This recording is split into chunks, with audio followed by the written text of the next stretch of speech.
So we're back on the 57 Thunderbird. As you can see, she's pretty naked. I was planning on just stripping probably the bottom 6 feet or foot to look for any rust or damage.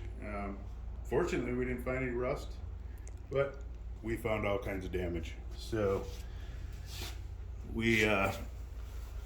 there's a lot of lead and stuff from in this thing from when it was originally built, but that's not what caused all of this. Pretty much every single panel and piece in the bottom foot of this thing has been beaten, marred, and smashed back together. We found, with a bunch of research, a few companies that do make parts for this car. They are not OEM stamped parts and pieces like you would normally see for like a Mustang or something. This is all stuff that was hand fabricated with brakes and tools, but it does save us a ton of time. I mean, just to get this close to building something would be a couple hours of my time, so it's definitely worth doing your research and finding stuff like this. This is not actually for a 57, this is for a 55 or 56. The owner wanted to have the bullet lights in it. So if you look, it is actually the same panel, and there's going to be fitment. You know, we're going to have to trim and bang and beat a little bit, but you know, 85% of the pieces there, and we can use the original Thunderbird marker lights on it, which will be nice. So we're going to replace those on both sides. This headlight bucket, they also make a panel for that. Cause that's gnarly. That's gnarly. Yes, that's pretty bad. Obviously, this was where collision 14 or 15 happened in the car at some point. Mm-hmm. But they do make a panel, so we'll trim and cut and get that in, so that'll be all a nice new piece. This will all be new.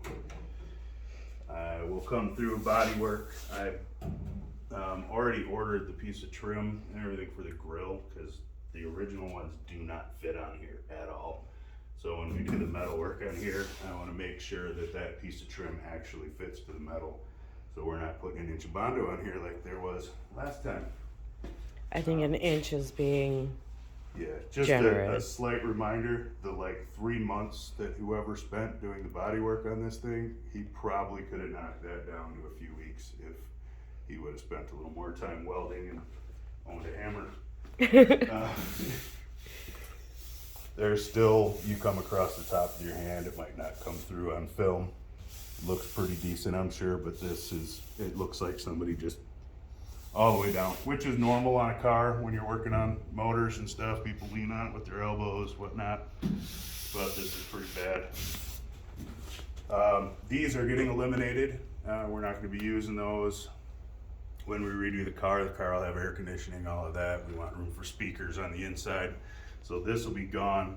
And we actually ordered a panel, and it's really nice metal too. It's good thick stuff. Actually, I'll grab one here quick to show you. And again, this isn't a factory stamped piece. Somebody bent this up on a brake and made this by hand, so saved me another couple of hours. Oh, I actually grabbed you the wrong side. Let's go to the other side. Had to run over me. So this does have the spot that'll go up to the original rocker. It will cover up this vent, and it'll line right up to the rocker, which, believe it or not, the rockers on this thing are gorgeous. So this piece will go on, we'll trim it to fit, and then I'll have to make a piece for this area, because like I said, it's like somebody sat with a ball peen hammer and just beat everything on the bottom foot of this car. So that'll take care of the vents and everything on that. I'm gonna go back around to the other side. There's more room, so I'm not tripping and falling over everything. A little tight in here.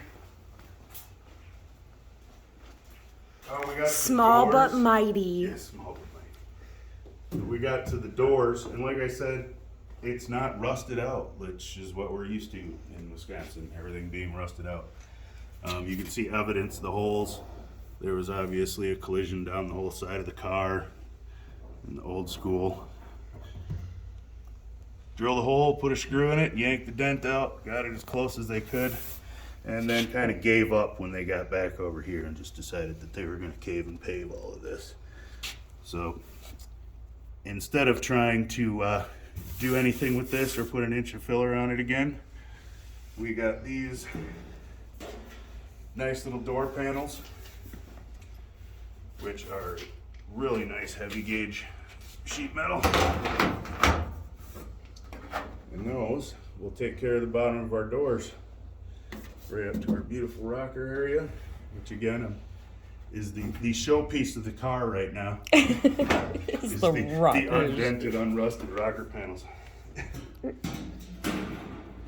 right, and then we get to the pieces de resistance, however you say that, because I'm French, definitely, you can tell.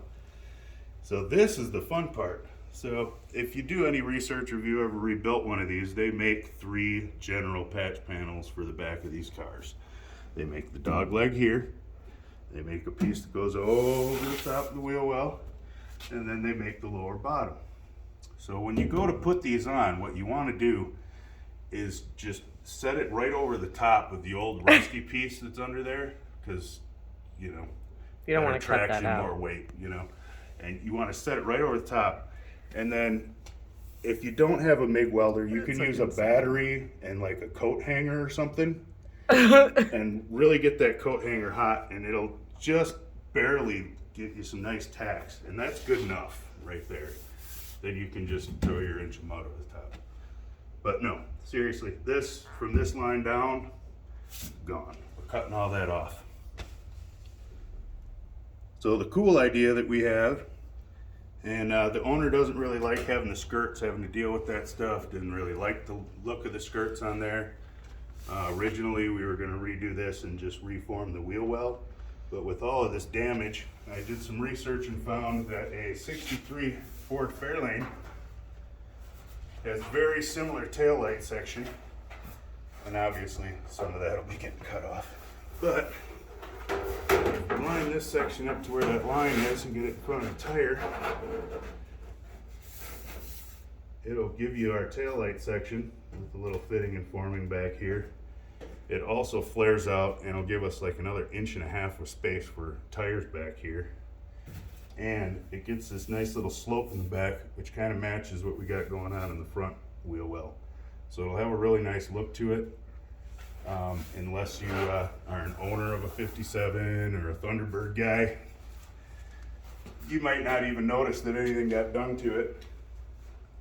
Even if you are a Thunderbird guy, you're going to kind of wonder and look at it for a few minutes, trying to figure out what exactly changed back here.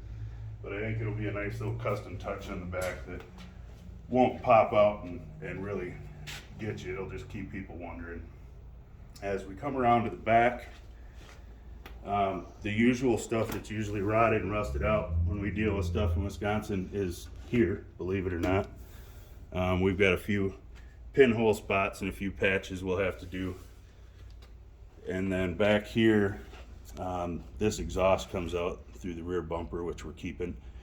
But when I get that new fender on, I'll reform and do some cool little trickery stuff in here to make that look nice and smooth. Make the bumper fit nice like it was. The trunk,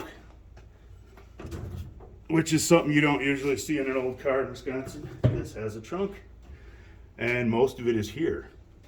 There's a few spots that are rusted, but the usual spots that are usually gone, this is all good metal, this is usually completely gone. The wheel well's usually gone.